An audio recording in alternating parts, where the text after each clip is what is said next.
তো বাইরে ভালোই রকম ওয়েদার, মানে ভালো রকম ওয়েদার বলতে ঠান্ডা ওয়েদার। তো ঠান্ডার সময় বেস্ট কম্বিনেশন হচ্ছে ইয়া তো মোমো খাও, না হলে চপ মুড়ি বা চপ টপ ভাজা পোড়া, শীতকালে ভাজা পোড়া। তো তার জন্য আজকে হচ্ছে এই যে ভেজ মোমো নিয়ে আসলাম পড়িয়ে আসার সময়, তার সাথে হচ্ছে চপ। যদিও বা মোটামুটি প্রায় 15 থেকে 20 মিনিট হয়ে গেছে কেনা, তো গরম আর নাই, ডাইরেক্ট মোটামুটি ঠান্ডা হয়ে গেছে।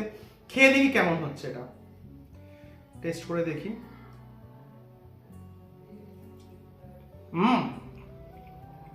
ভেজ মোমোটা ইডলি খুব ভালো। এবার চিংড়ি চপটা খেয়ে দেখি।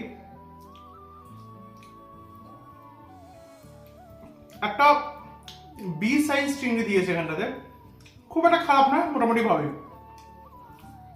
ডিমের চপ চাটনিটাতে মাখিয়ে নিই একবার।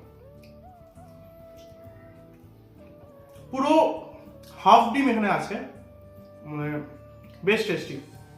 মানে সচরাচর হাফ ডিম দেয় না, বেশ সুন্দর। টাটা।